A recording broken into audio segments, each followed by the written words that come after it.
What's up, guys? It's Zero here, bringing you all a brand new episode of Horror Theory. Welcome, everyone, to Horror Theory, the best horror-related show here on YouTube. And I'm super excited about our episode here today. We have a lot of stuff to talk about, so let's get into it. So, guys, this episode, we've got some very important things to talk about. Without question, there has been a lot of things happening in the world of gaming, a lot of things happening in the world of horror as well, and got a loaded show for you guys. And I hope you buckle up your seatbelt because this is going to get spicy. It's going to get interesting, and I'm excited to share it all with you. So, guys, if you're just now joining us for Horror Theory, here's how the show works. We have some predetermined topics that we go over that we're going to go over in depth. And if you have any questions or comments, you can certainly leave those in the comment section down below.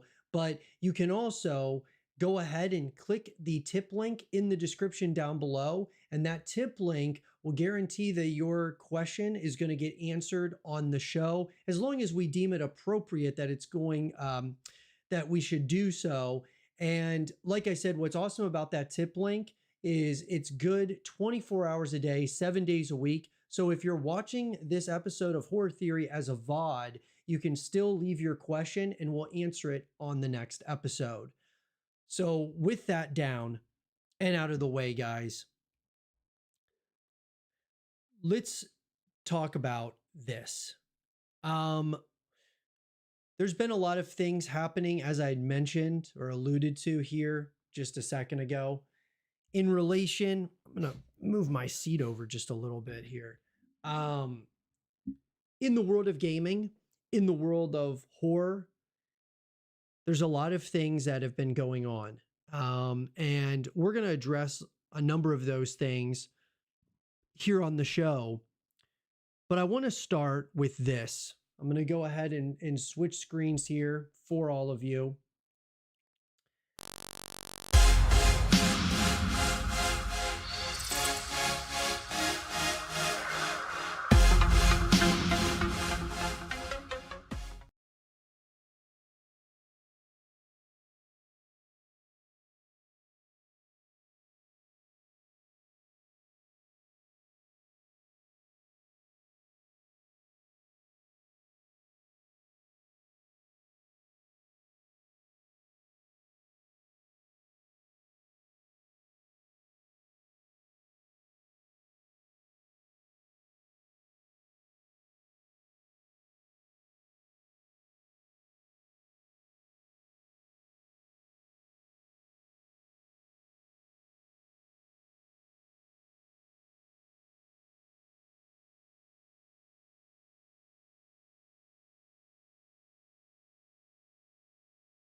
How about now?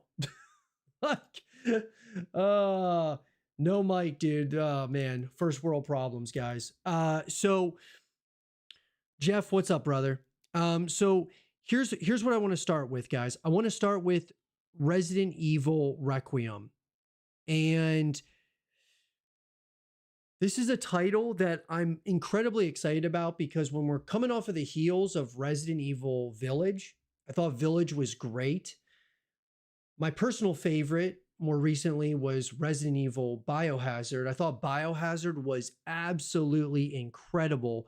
I loved the darkness, the grittiness of Resident Evil Biohazard. It was that true horror title. What I've always kind of felt that Resident Evil was really all about was that the horror elements, the darkness, the grittiness of Resident Evil is really what captivated me. And then once we got, to Village, it felt like, okay, this is more of your return to a little bit more action than horror, even though it had a lot of horror elements to it. And now when we get to, Requiem, this feels like it's going to be different. Maybe they're taking inspiration from Biohazard as well as Village. Maybe they're just kind of, um, I think there's a good possibility that they want to create something completely new, something completely different here with Requiem. And I want to react to some of the gameplay, guys. The obviously, when we first initially saw the reveal trailer for Resident Evil Requiem, I mean, we were everybody who are fans of Resident Evil were incredibly excited about it. But I think that when I look at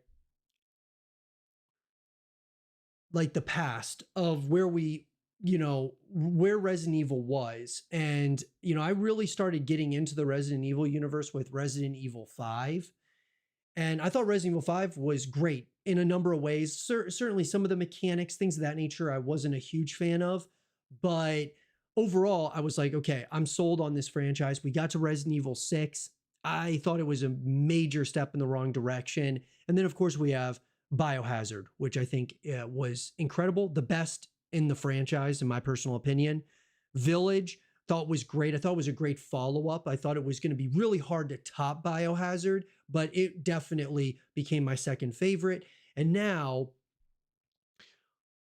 one of the things that's really interesting, guys, from the gameplay that we've seen so far for Resident Evil Requiem is it looks like you're going to be able to go from first person to third person.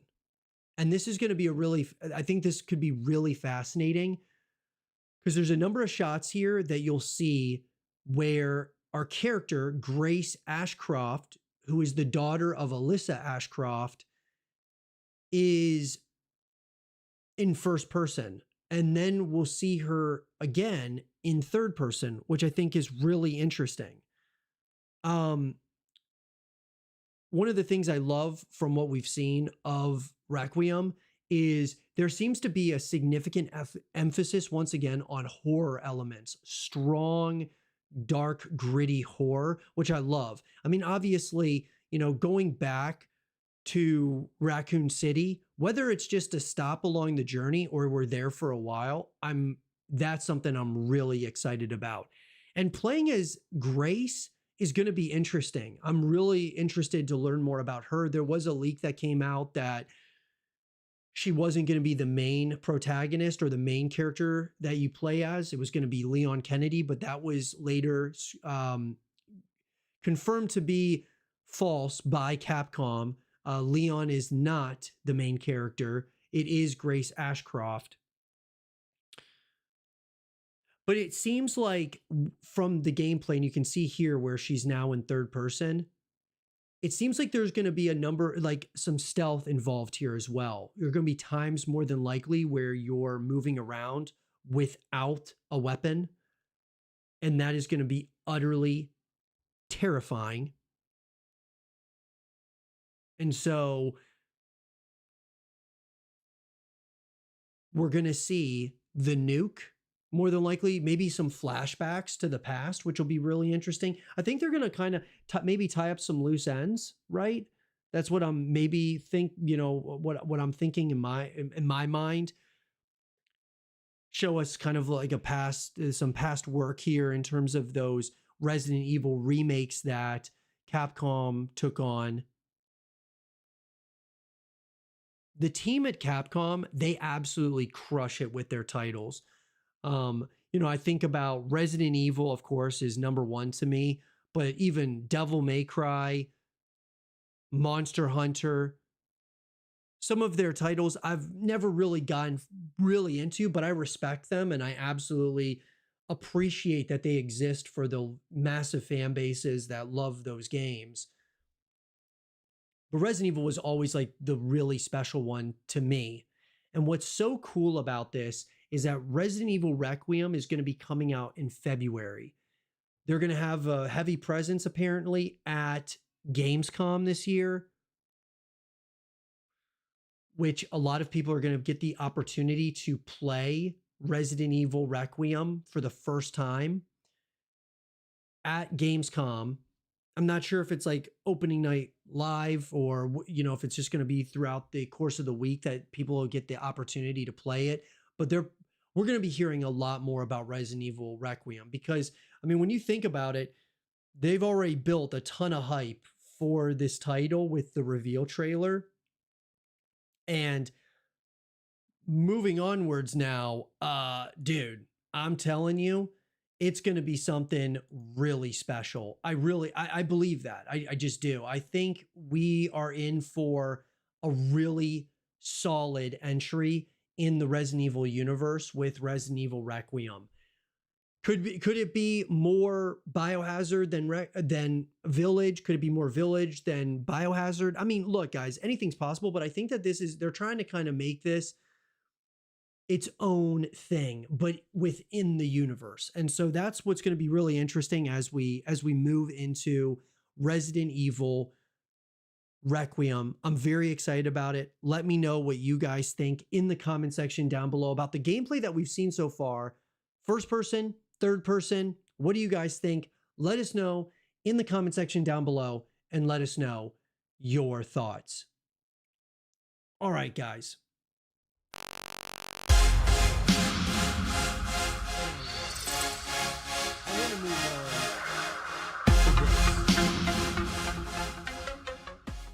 You know, there's a number of different new games, new IPs that are coming into the fray that I think a lot of us are really excited about.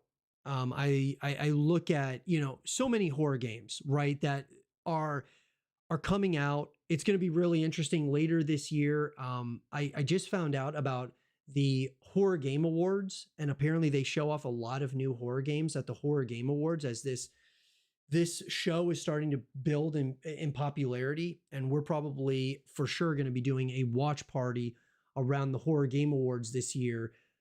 But there's so many new games that are coming out, new horror games that a lot of people don't know about, haven't really heard of. And one of them that I'm really excited about is Ill. I've talked about this on a number of occasions on Horror Theory. This is a title that looks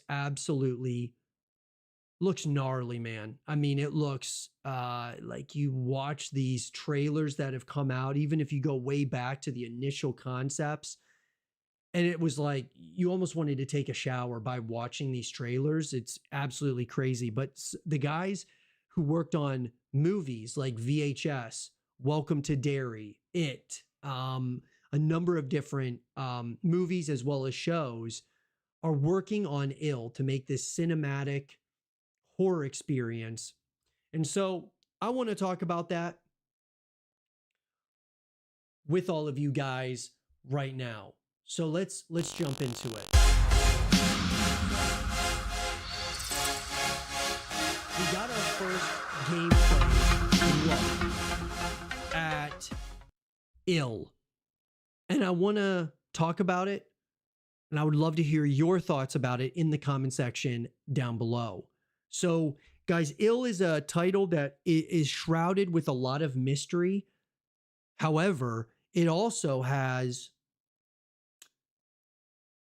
some really interesting concepts to it. And like this world that they're building is absolutely wild. I'm going to go ahead and I'm going to play this. Okay, so first and foremost, the Munfish powerhouse. What I love about this, Munfish guys are the folks that have made Atomic Heart. they're working on a game that I'm really excited about, The Cube, which is within the Atomic Heart universe. And they are also helping out. I'm not sure how much they're helping or if they're just primarily using the engine or working with Munfish on the engine for ill. But I love that they're a part of this. Team Clout, of course, is the main developer here working on ill, and they've been working on this project for it feels like a long time. But when I see just how intense this game looks, because number one, it looks like you're going to have moments similar to like Outlast where you do not have a weapon, you cannot defend yourself, you have to, I mean, you've got to run, you've got to hide. And then there's also moments where you have a weapon that you can fight back. But what's really interesting is it sounds like crafting is going to be a big thing here with ill. Also, your guns can jam and things of that nature. They can malfunction on you. And so that's going to be very unnerving when you're moving throughout this world. When you have a weapon, ammo is going to be scarce. So you got to be very careful how much ammo you're using. Do you have to take that shot or should you run away? Making a lot of like calculated decisions when it comes to this horror title, I think is going to be essential to success. But like I said, what I love about it is that there's moments where it seems like an Alien Isolation or an Outlast. And then there's moments where it's like, okay, this is kind of like a really grisly Left 4 Dead or something like that. So obviously you're going to have a variety of different weapons that you can use. Now, probably using a wrench in this game is not going to do much for you. That's probably going to be one of your main melee weapons that you're able to break locks and things of that nature. The weapons, though, as you can see, so he pulls out this revolver. There's only two shots in it. So you better hit this dude. And you shouldn't have a really hard time doing that, especially if you can probably sneak up on him. But it looks like you need to hit headshots. You know what I'm saying? It's got to be headshots. Like I said, though, man, this is, without a shadow of a doubt, a title I'm really excited about. I think it's going to be something really special. I really do. And once again, I want to continue seeing more information. We're not sure yet when ill is coming out, but from what we've seen, guys, in terms of the gameplay, the reveal trailers and everything else that they're showing us, it looks like it's going to be a pretty creepy experience without question. And so it's definitely high up on my anticipated list of games that I'm really looking forward to. I'm hoping that we get our hands on this title this year, but it's hard to say, and I'll be sure to give you guys more information as it comes out. But let me know what you guys think about the gameplay for ill in the comment section down below. What we've seen so far, what do you think about it? Are you interested in it? Is it high up on your anticipated list? Let us know what you think in the comment section down below, and let us know your thoughts. All right, guys. With that down, let's move on to this, shall we? Take it.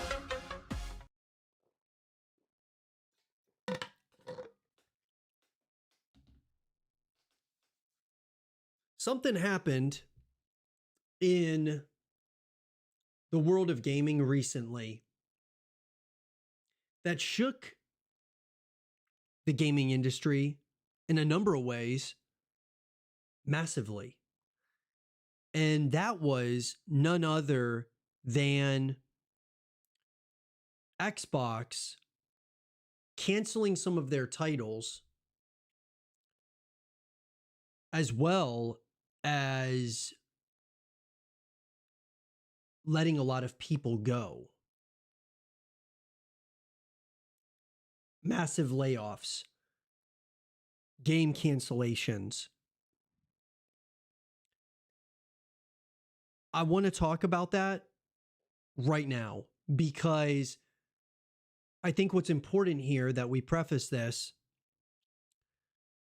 one of the games that did not get canceled, but it does sound like there's a very good high possibility that it suffered, the wrath of these layoffs by Xbox, is none other than Undead Labs and the State of Decay camp, that being, of course, Undead Labs.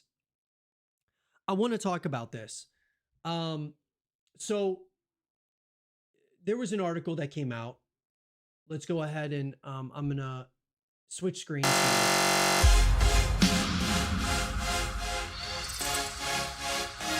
And I gotta tell you, I stated a while ago that I was concerned about State of Decay 3. Just partially, right? Nothing.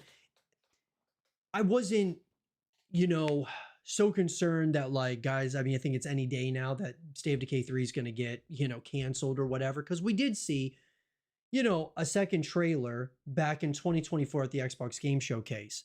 Where I got concerned was just the amount of time it's taking for us to get from one trailer to another trailer for State of Decay 3. I mean, it took 4 years, 2020 to 2024. And with these latest mass layoffs and game cancellations, it definitely concerns me. But at the same time, the good news is that State of Decay 3 did not get canceled. So we're still on track here, but I'm wondering if there's going to be more layoffs to come in the future. Let's talk about it, guys. So in an article coming to us from Eddie Makic of GameSpot, we're going to talk about all the layoffs that happened, the game cancellations, guys, and we're going to break it down and what this could mean for State of Decay 3 and some of these other horror games coming out of Xbox. So Microsoft announced mass layoffs on July 2nd, impacting many areas of the company's sprawling business, including Xbox. Overall, Microsoft is said to be cutting 4% of its staff worldwide, affecting about 9,000 people. Microsoft is an enormous company that employs more than 200,000 people globally. The exact number of cuts at Xbox is unknown, but Microsoft has confirmed layoffs at multiple studios, game cancellations, and entire studio closures. So here's what Phil Spencer said. Microsoft Gaming CEO Phil Spencer sent a memo to staff today addressing the cuts, claiming the job losses were necessary to allow for the enduring success of Xbox. We will end or decrease work in certain areas of the business and follow Microsoft's lead in removing layers of management to increase agility and effectiveness. Spencer also addressed the fact that cutbacks are coming at a time when business is booming for Xbox. I recognize that these changes come at a time when we have more players, games, and gaming hours than ever before. Our platform, hardware, and game roadmap have never looked stronger, he said. The success of Xbox today is the result of tough decisions Microsoft made previously. We must, and this is pretty important, this quote here is important, guys. We must make choices now for continued success in future years. And a key part of that strategy is the discipline to prioritize the strongest opportunities, he added. We will protect what is thriving and concentrate effort on areas with the greatest potential while delivering on the expectations the company has for our business. This focused approach means we can deliver exceptional games and experience for players for generations to come. Okay, we're going to go over the games and that got canceled, as well as the studios that we've seen so far that have had layoffs. I'm going to address the layoffs first and kind of what Phil Spencer's saying here. In a way, guys, this is actually really good for Xbox. I mean, it sucks that people lost their jobs. Obviously, it's terrible. But here's the thing. I think that Xbox has taken on more than they can chew when it comes to how many studios they have and all the games they've greenlit. Think about it. I mean, they're taking on so much stuff.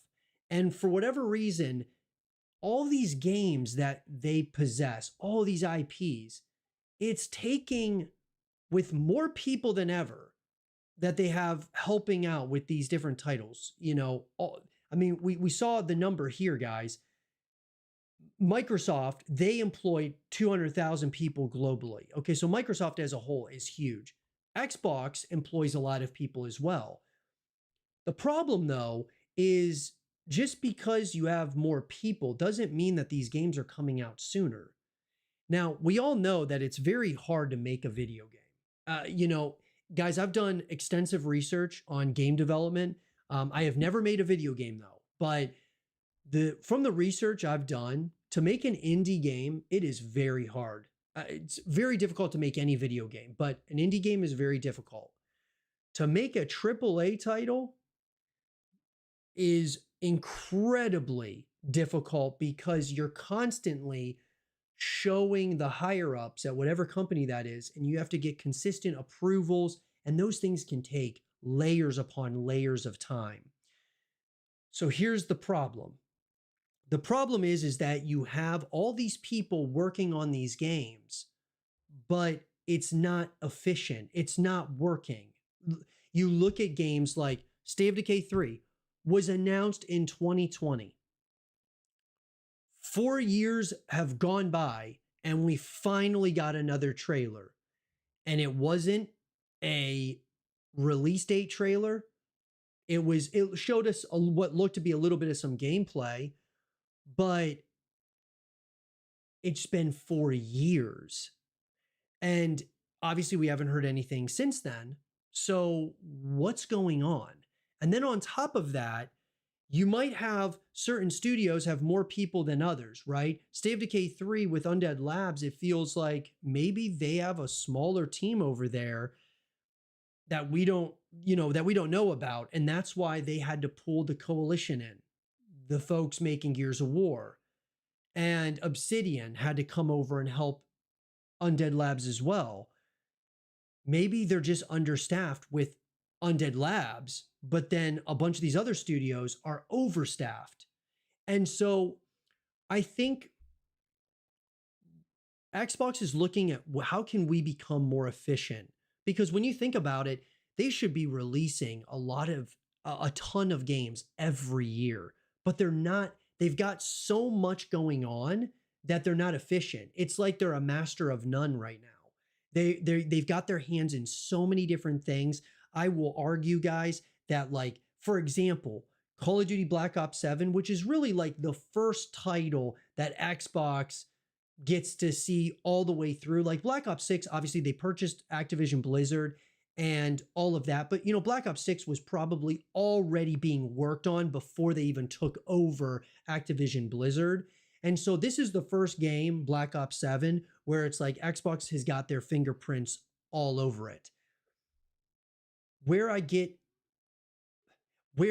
we're about to talk about a number of these Call of Duty developers or teams that are working on COD.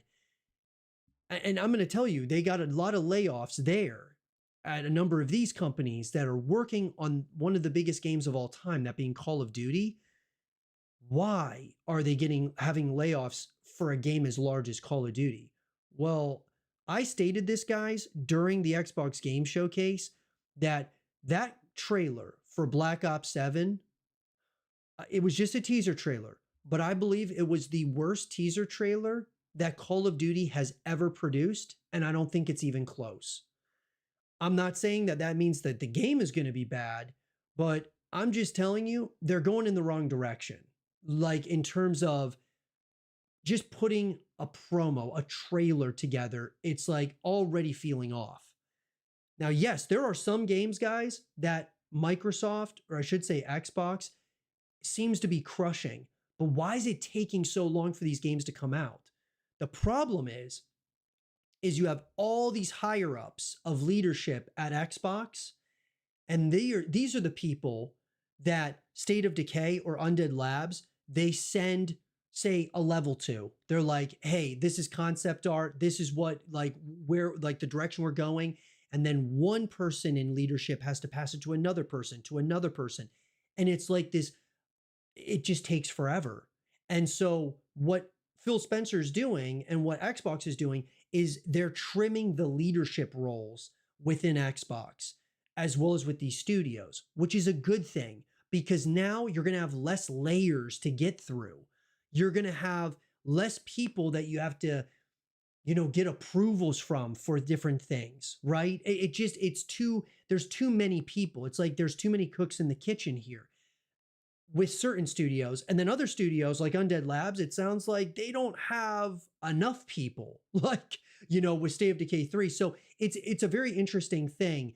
But I think in a number of ways, this is a good thing for Xbox because now they can kind of get a handle once again on producing very high quality games, but getting them churned out a lot quicker where there's not this long pipeline of approvals that need to happen in order for these games to get made. So let's talk about these games that had massive layoffs or studios and what games got canceled. We'll start with Raven Software, guys. Raven Software, an esteemed Call of Duty development studio, is said to have been affected by the cuts. The studio co-developed 2024's Black Ops 6 and returns to co-developer 2025's Black Ops 7. Raven is also known for its work on Call of Duty Warzone. The exact number or nature of the cuts at Raven is unknown.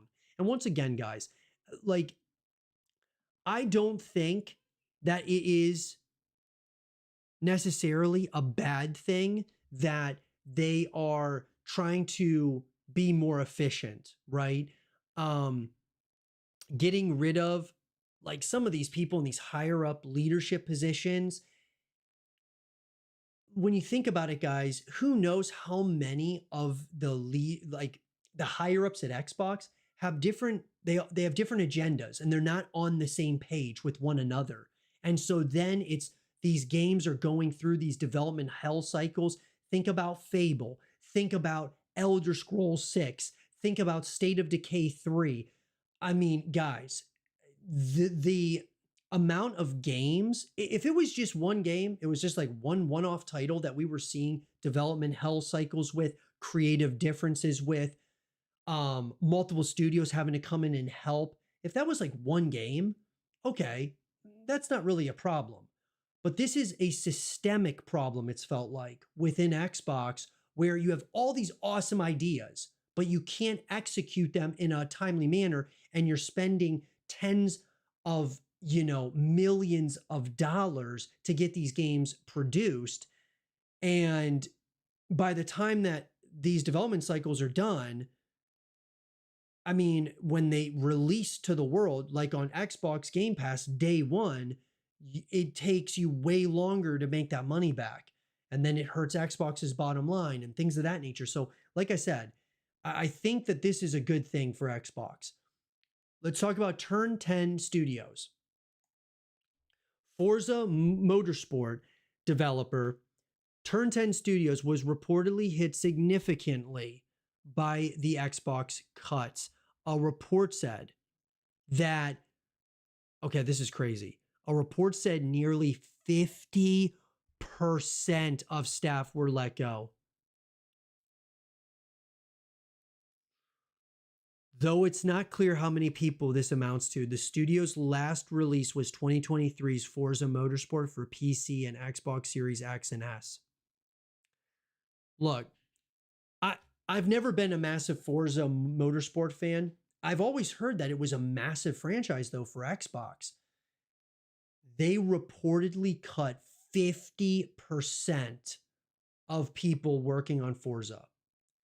What that tells me, guys, is there's way too many people working on Forza. That's like maybe the first thing. Second thing would be Forza is not making as much money as we all kind of thought it was maybe making, which we can certainly look at the numbers, guys. I'm sure Forza does pretty good numbers, but either they've got a lot of people there. Forza Motorsport for PC and Xbox Series X and S, the 2023 version, did not sell as well,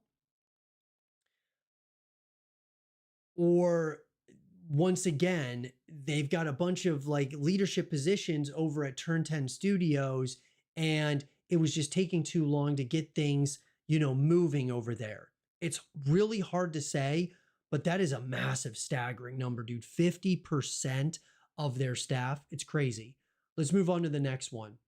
Rare and Everwild. All right, guys. So British developer Rare was affected by the layoffs too, with the studio's upcoming game Everwild canceled.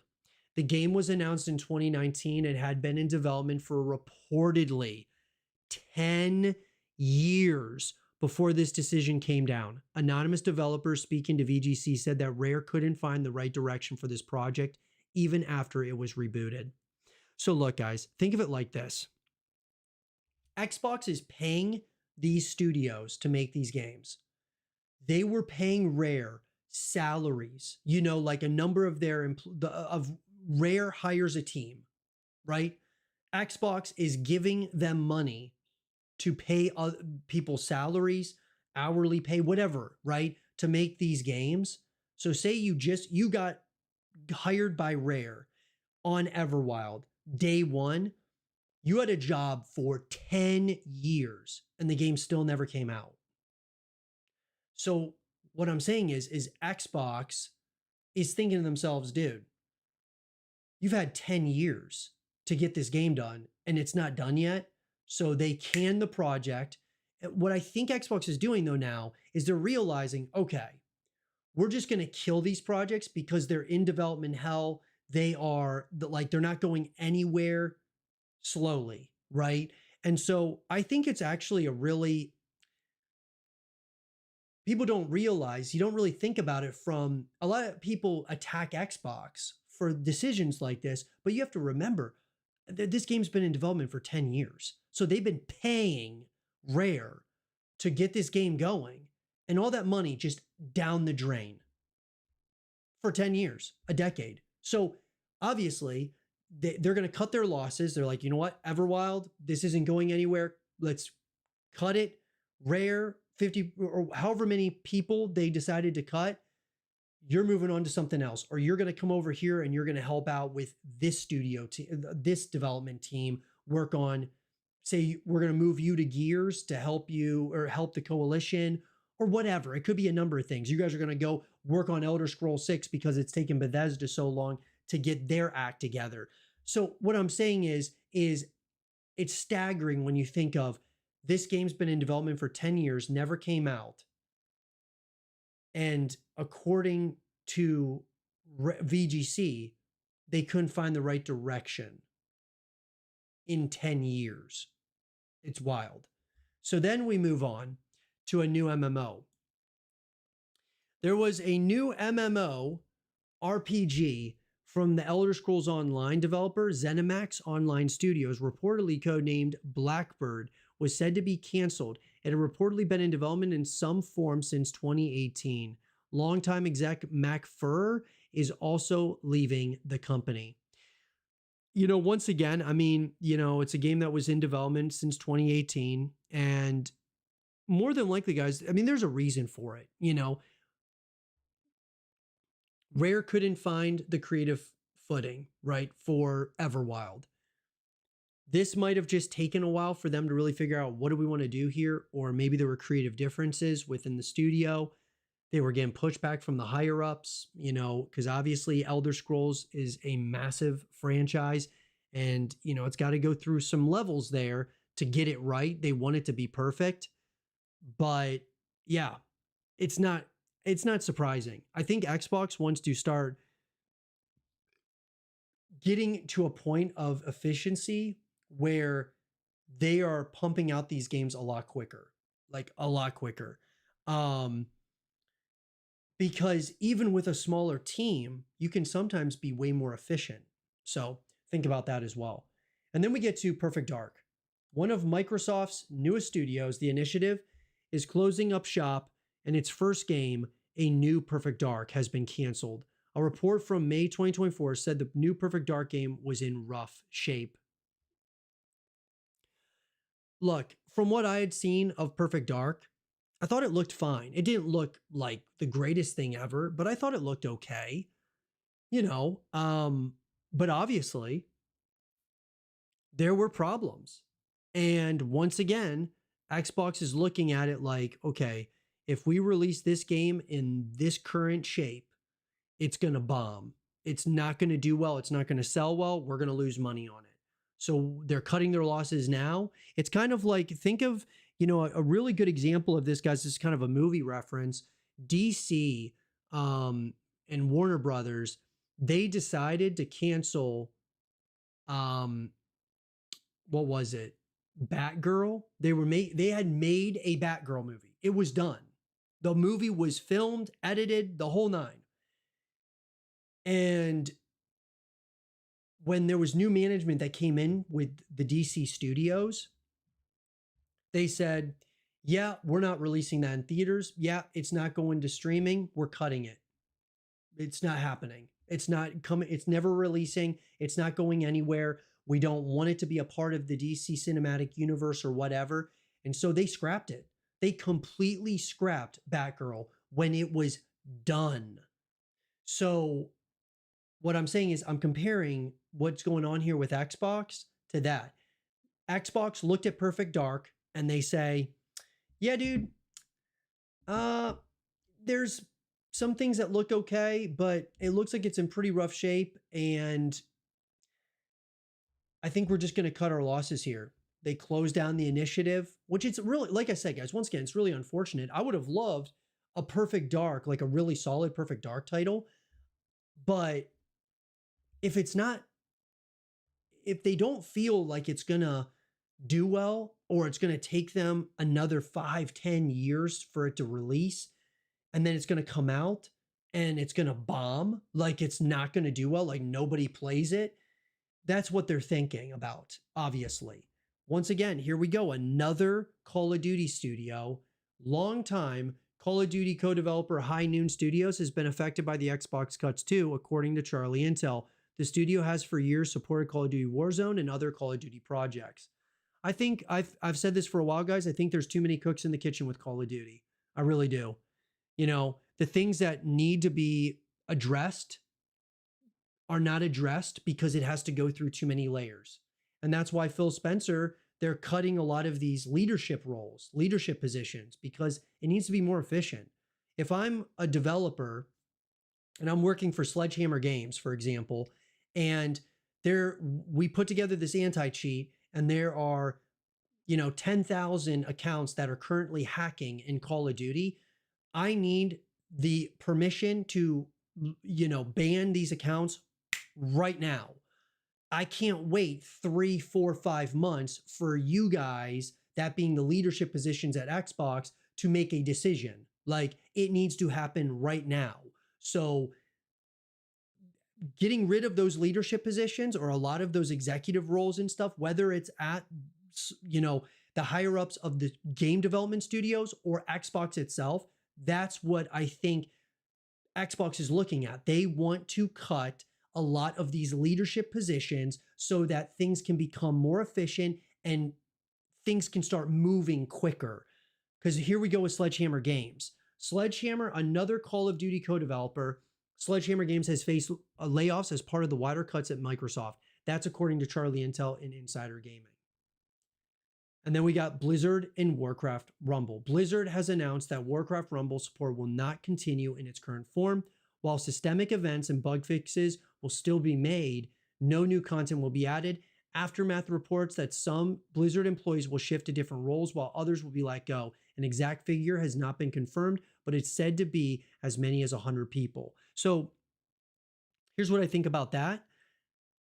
I think that needs to be something that's really looked at very closely from Xbox. Is I don't think that you just fire all of these people and you're getting rid of good people as well as bad people. Like, maybe there's people that are in the workplace that are toxic, in the environment. Whereas you have other people that are grinders, that are really good, very creative, bright-minded, has really good ideas and things of that nature, works very hard. Maybe those types of people, you move into a different position, or you move them into a different studio working on a different project and stuff. So that'll be really interesting how that all shakes up in the future. And then we got Halo Studios. The wide-ranging Xbox layoffs this week also affected Halo Studios, the development team formerly known as 343 Industries that is working on multiple upcoming Halo titles. Halo's a massive game. Call of Duty is massive. And so it's just, it only makes sense that you're going to be getting layoffs at these big developers. And then last but not least, guys, Romero Games. The studio headed by John and Brenda Romero has announced that an unspecified publisher has canceled funding for its new game, and it's believed to be Microsoft.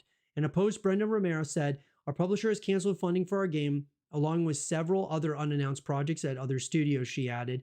"This was a strategic decision made at a high level within the publisher, well above our visibility or control." The wording and the timing suggests that Microsoft was the publisher for this new game, given Microsoft just confirmed it had canceled multiple unannounced projects or games. Romero Games said years ago when its new FPS was announced that it was working with a major publisher and Microsoft would fit that bill. An affected staffer at Romero Games said outright on social media that unfortunately, due to the recent Xbox layoffs, I've lost my position at Romero Games. Look, guys, it sucks that people are losing their jobs, right?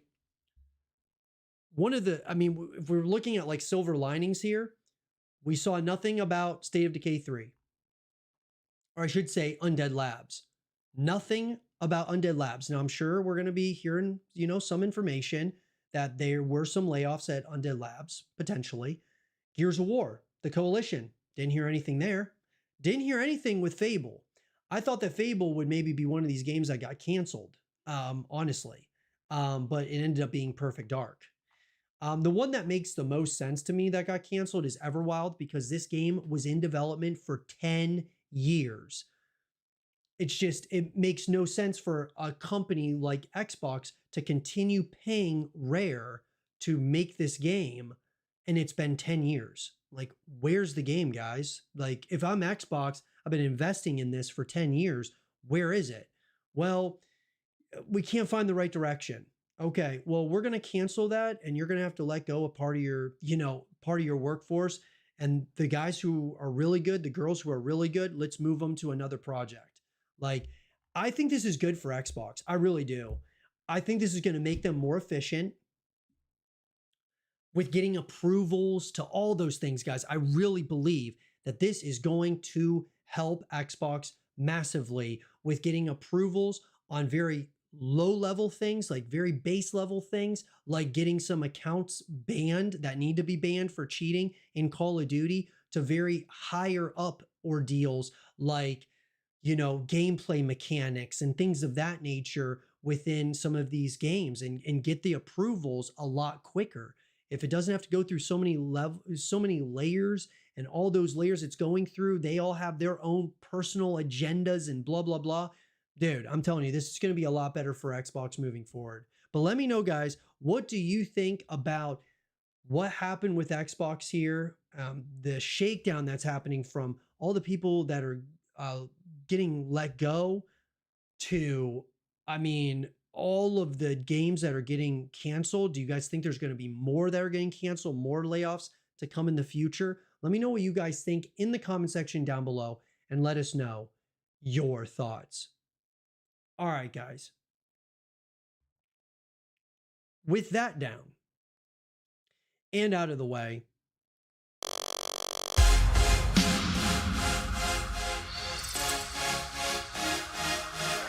let me just get a quick drink here, guys.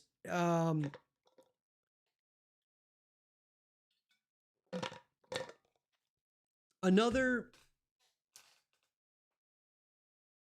interesting development that happened, and I want to talk about it because it does relate once again to a horror game that is very near and dear to my heart.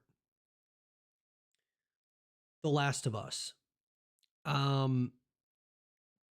This is an interesting one because we have none other than Neil Druckmann has left the HBO series. And you know what, guys? I'm going to tell you what.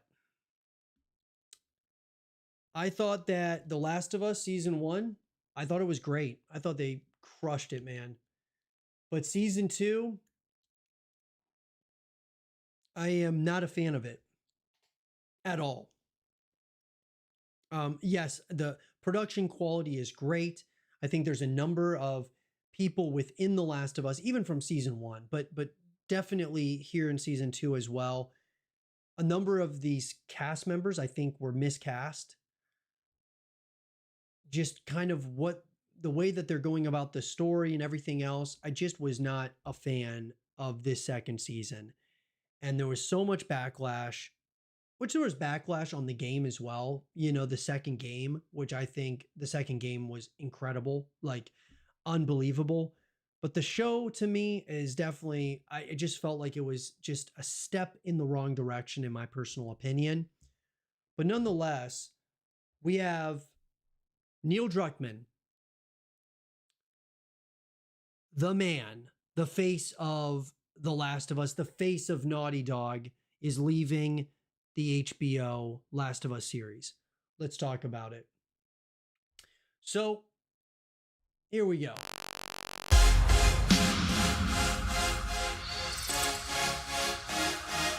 This, guys, is an article that came out. And for, you know, one of the things I want to talk about really quick is The Last of Us. I absolutely love this franchise, guys. I do. I thought the first game was incredible. And one of the things for me though was the first Last of Us. That game became my favorite PlayStation exclusive. Really before that, my favorite was the Uncharted series, which was also done by Naughty Dog. And then when they came out with The Last of Us, I'm like, dude, my love for horror games and everything else, that is my favorite PlayStation exclusive I've ever played. And the second game, I know there was a lot of, a lot of controversy, backlash towards The Last of Us Part 2, but I thought that The Last of Us Part 2, in a number of ways, topped the first game. I thought it was even better than the first game. And I believe it's one of the best from a storytelling perspective, and how the way that they deal with a number of different types of emotions to, what pain can do to good people. That was kind of the narrative I felt within The Last of Us Part 2. It was so rich, but so dark, so gritty. And anyways, I looked at the first game as more about friendship, journey, father-daughter situation kind of going on with Ellie and Joel. And then you get to that second game and it's about pain and suffering and what, pain can do to good people. The show kind of reminisced about a number of those things. I felt within the first season. Second season, I felt it as well in certain elements, but like I said, I don't know if it was when, Joel died. That's where the show I don't know, it just didn't feel right to me. It just changed. Nonetheless, though, what Neil Druckmann has done with the Last of Us franchise as a whole is remarkable. But he is leaving the Last of Us HBO show. Let's talk about it. In an article coming to us, guys, from Harvey Randall over at PC Gamer, Neil Druckmann leaves The Last of Us HBO alongside Part 2's co-writer Haley Gross, despite there still being 2 more seasons to go. I have no idea what they're going to do with these other 2 seasons. Maybe he's going back. Hopefully he's going back to Naughty Dog to work on The Last of Us Part 3. Like, that's what I'm hoping for. But nonetheless, I have no idea what they're planning on doing with 2 more seasons. But The Last of Us, HBO's 3rd and 4th seasons, won't have Neil Druckmann at the wheel. It's been revealed, nor will it have Haley Gross. Druckmann co-created the original Last of Us game and directed The Last of Us Part 2, which Gross also co-wrote. Druckmann broke the news on his Instagram. I've made the difficult decision to step away from my creative involvement in The Last of Us on HBO. With work completed on season 2, and before any meaningful work starts on season 3, now is the right time for me to transition my complete focus to Naughty Dog and its future projects, including writing and directing our exciting next game, Intergalactic: The Heretic Prophet, along with my responsibilities as studio head and head of creative.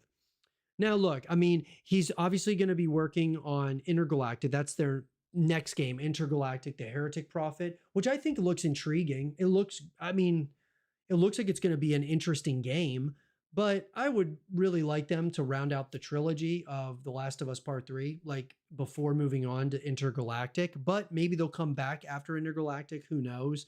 Um, but if it's a Naughty Dog game, guys, I'm going to at least try it. You know, I'm going to give them the benefit of the doubt. They have absolutely crushed it with Uncharted and The Last of Us. I'm going to give the benefit of the doubt, even though Intergalactic, from what we've seen so far, I don't think it looks as good as The Last of Us or Uncharted. But what we've seen is like an initial teaser trailer, right? The game itself could be absolutely incredible. And so he's going back to start working on that. But here we go. Co-creating the show has been a career highlight. It's been an honor to work alongside Craig Mazin to executive produce, direct, and write on the last 2 seasons. I'm deeply thankful for the thoughtful approach and dedication the talented cast and crew took to adapting The Last of Us Part 1 and the continued adaptation of The Last of Us Part 2. Gross also announced her departure from the series on Instagram, adding, "With great care and consideration, I decided to take a step back from my day-to-day work on HBO's The Last of Us to make space for what comes next. I'm so appreciative of how special this experience has been. Working alongside Neil, Craig, HBO, and this remarkable cast and crew has been life-changing. The stories we told about love, loss, and what it means to be human in a terrifying world are exactly why I love this franchise. I have some truly rad projects ahead that I can't wait to share, but for now, I want to express my gratitude to everyone who brought Ellie and Joel's world to life with such care." You know, uh, I gotta tell you, I think that season 3 and season 4, and it's not even so much because of Neil Druckmann and, you know, him leaving the project so much, but I don't know, dude. I I feel that The Last of Us Part 3 or season 3 and season 4 are going to bomb. I think they're flat out going to completely bomb. We saw, I believe, over like a 50% drop after Joel died in season 2. And I just think a lot of people aren't buying into the characters. They're just not buying it, you know? Um, I don't know. I think that there were a number of people within the Last of Us show that were miscast. You know, we'll leave it there. But I do, the way that they constructed it, I think that it is very well put together, especially season 1 was really well produced. HBO always does a great job with those things. But I just thought when season 2 came around, it went the wrong direction. But Neil Druckmann now coming back to Naughty Dog to focus on Intergalactic: The Heretic Prophet. Awesome. My hope is that this could mean that we get a Last of Us Part 3 because they're already talking about a 3rd and 4th season for the show, which would mean, okay, are you really just going to milk the second game or are they going to make a 3rd game? So that's what's going to be really interesting to me. And I'm hoping that that's what they do. because I would love to see The Last of Us Part 3 at least just give us one more Last of Us game. You know, after that you can move on completely, but just having two games, there's so many question marks, you know, of what happened and things of that nature. So, nonetheless, guys, uh in one way, for those of you who love the show, this is, you know, bad news. But for those of us who love the games and love Naughty Dog and what they can do and what they are able to put together, it's really good news that you're getting Neil Druckmann back. He is a great director, great writer, guys. I'm excited to see what happens in the future. But that being said, everybody, let me know what you guys think in the comment section down below and let us know your thoughts. All right, guys. With that down and out of the way, let me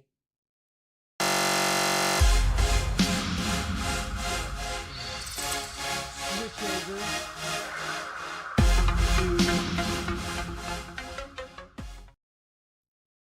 our next thing.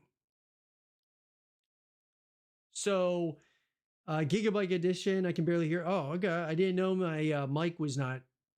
Is my mic not high enough or something? It's on me, dude, for sure. I can turn it up. Been waiting for those three games. Which three games? But you know, I think, guys, like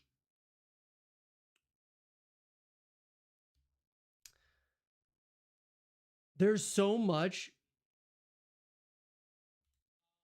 but I'm really excited, guys, for the future, of course, of a lot of these, you know, titles that we're talking about here. Um, Even though we got, you know, we get through that news, you know, the couple of things that you could look at as negative, like for example, you know, the cancellations of those games at Xbox. You can look at it as a negative. I look at it as a positive in a number of ways. And then Neil Druckmann leaving The Last of Us. You can look at that as a negative thing. I look at it as a positive thing. Let's get into some more gameplay, though. There's a game, guys. There is a game that's going to be coming out that I really, oh man, bro, I really hadn't like heard a lot of stuff about until recently. And this game seems to almost be kind of a spin-off of a Five Nights at Freddy's. And so let's talk about this. So I'm going to switch over here. I'm going to switch screens and we're going to talk about this.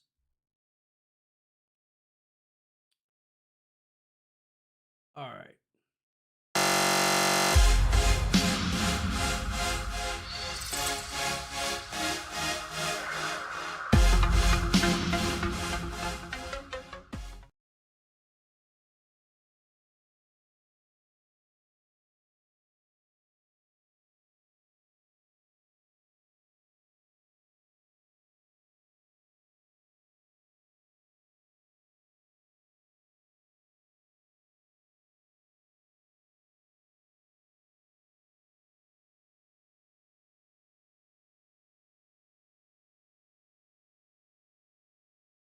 Bro, I don't know why my mic keeps going out on me.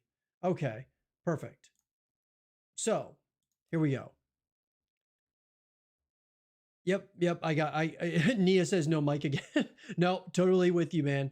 For whatever reason, sometimes I'm like switching when I'm switching scenes, it's messing up on me. I'll have to take care of that in the future. But anyways, all right. This game, I don't know if you guys have ever heard of it, but I just kind of came across it the other day, and I want to talk about this gameplay from a game called Hellmart. And this game looks like something straight out of Five Nights at Freddy's. In a grocery store during the day, you're like just doing your normal, like running a grocery store. And at night, you are running away from like a killer, like, I don't even know, bro. Like, I don't know what it is, but just take a look at this.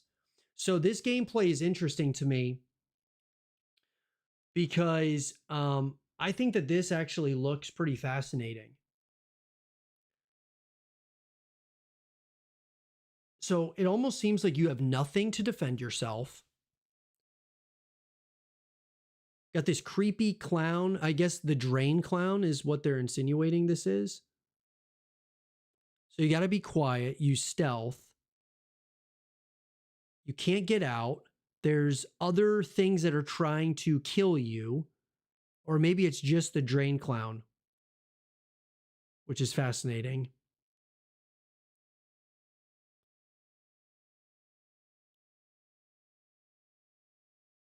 So I think during the day, putting boxes away, cleaning the windows, helping customers.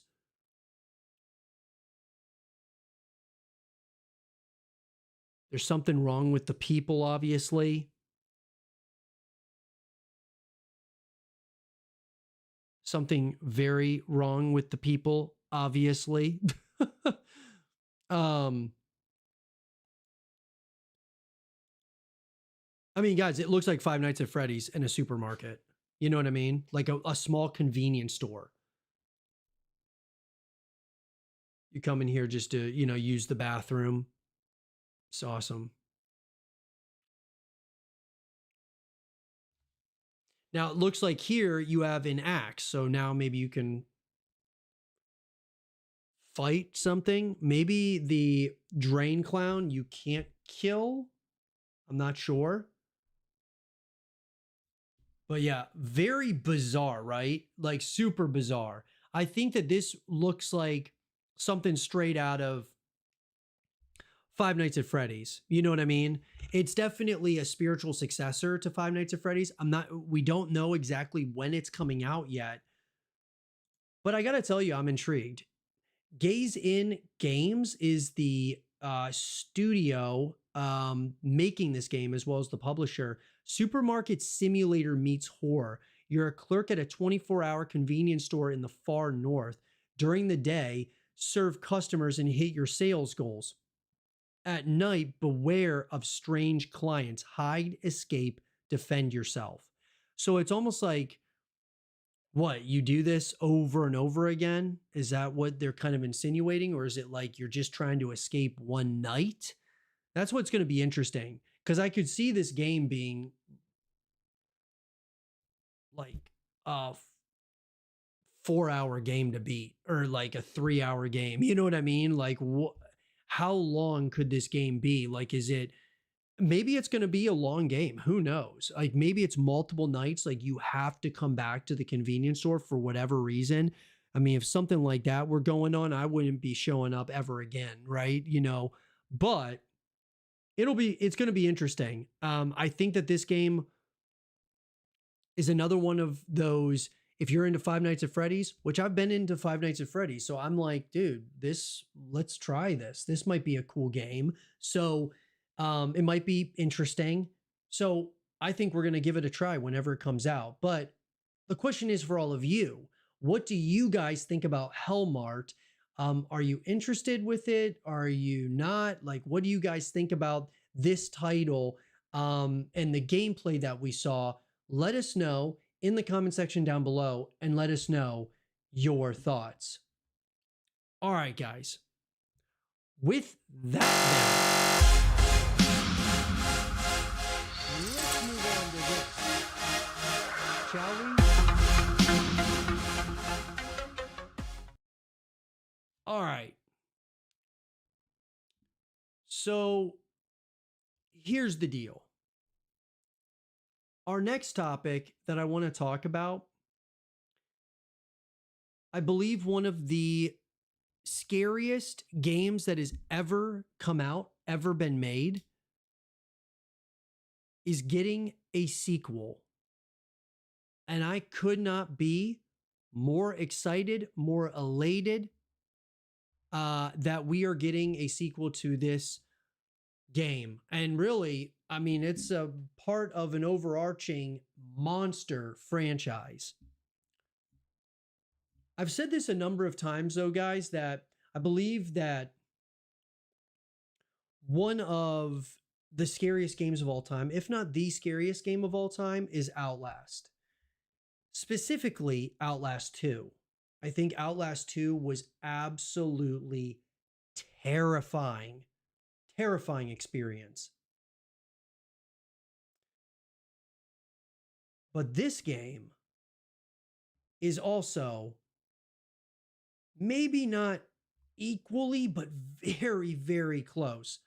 Let's talk about this for a second, guys.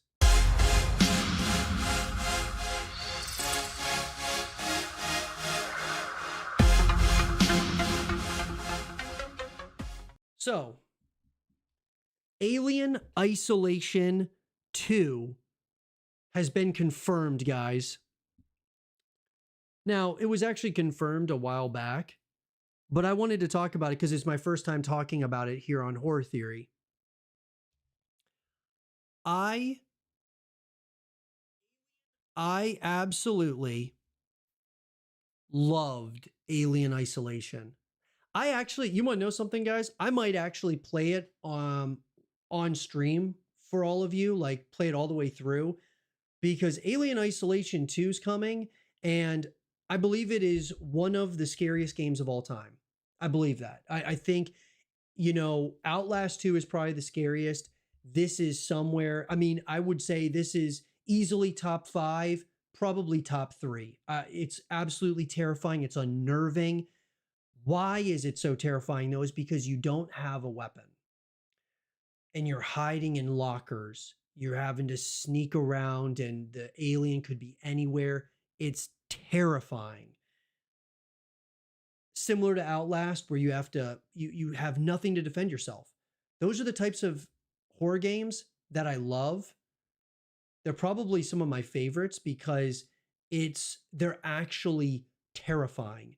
When you play like Dead Space, I love Dead Space. I love the Callisto Protocol. I love Resident Evil, but you have a weapon, right? And part of the reason why I'm intrigued by that Hellmart title, it doesn't seem like you have a weapon the whole game.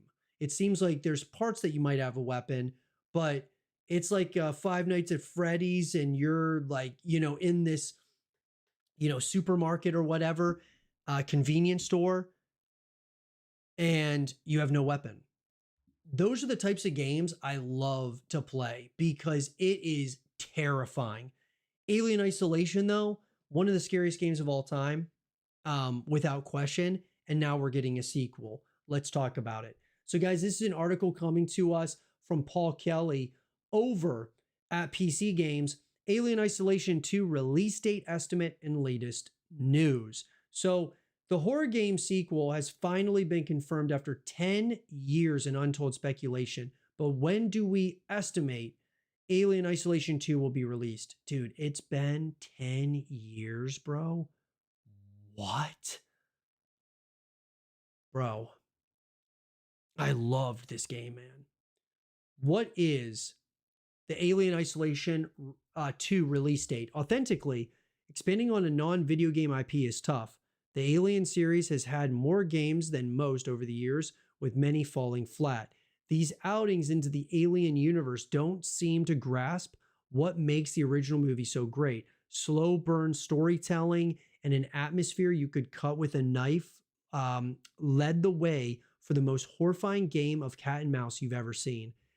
I mean, like I said, guys, top 3, top 5, without question in my mind. Like one of the scariest ever. Luckily, Alien Isolation read the brief, nailing both the look and feel of the original movie. It tells the story of Amanda Ripley, daughter of Ellen, as she attempts to learn of her mother's fate.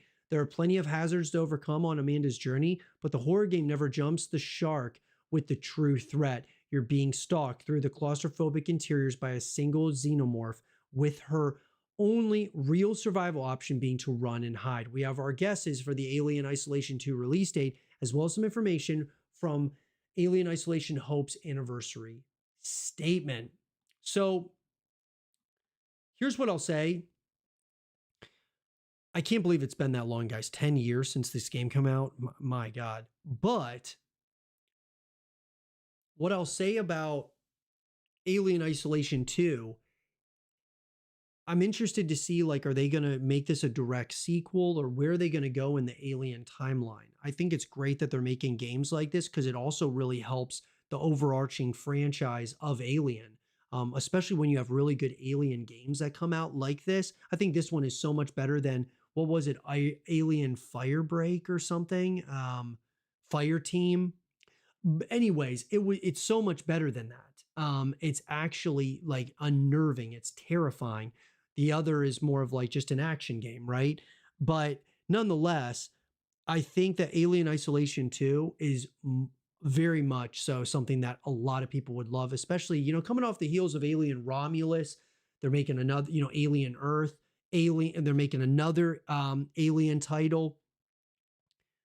This is needed, I feel, within the horror realm specifically. Bro, I'm telling you, this is going to be awesome. Alien Isolation 2 release date estimate. We don't expect Alien Isolation 2 to be released until 2026 at the earliest. The game is currently in early development, according to Alien Isolation director Al Hope. He announced the existence of the sequel on the 10th anniversary of the original. Hope and the rest of the team wanted to capture the atmosphere and terror of the original 1979 movie masterpiece with Alien Isolation, and that they have heard your distress calls loud and clear. In a roundabout way, it seems that the reception and fervor from the fans for Isolation has spurred the development of a sequel. The overall well-received release of Alien Romulus and the upcoming release of Alien Earth could make this a good time for the second game in the series to showcase what we can expect. Totally agree. There isn't too much to go on as is, but we're desperately looking forward to stepping back into the shoes of Amanda, assuming she got picked up from her little space walk. Whatever happens, we're here for it. Alien Isolation is likely years away, so in the meantime, why not play some of the best PC games out right now? Okay, so when do we think this game is probably going to come? I would say they're talking release until 2026 at the earliest.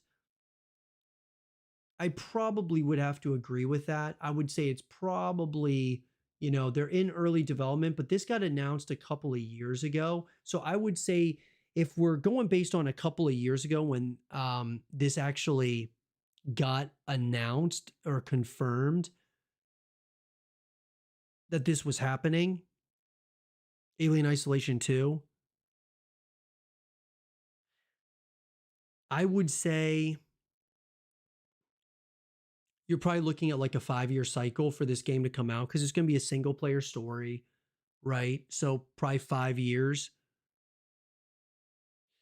So, I mean, we're probably still, a few years away, 2 to 3 years. So I would probably, I don't think that 2026 is when it's going to come. It'll probably be 2027 or 2028. But I'll be sure to keep you guys all up to speed as more information comes out, because I'm so excited about this. I mean, Alien Isolation, it's one of my favorite horror games.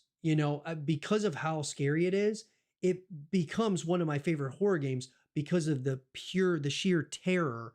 And of course, I love Alien. Who doesn't love Alien? I mean, I cannot wait for this, guys. I'll be covering it top to bottom as we get more information. But let me know what you guys think in the comment section down below about Alien Isolation 2. What are your guys' thoughts about it? Let us know in that comment section down below, and let us know your thoughts.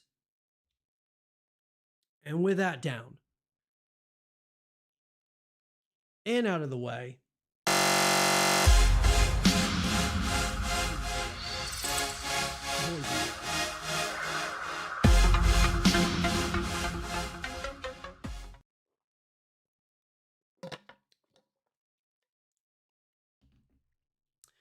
I want to say thank you so much for joining us, as always, guys, on this episode of Horror Theory. If you guys enjoyed it, make sure that you leave a thumbs up, subscribe if you're new, stay positive, just keep grinding. And as always, I'll talk to you guys all in the next one. Peace out.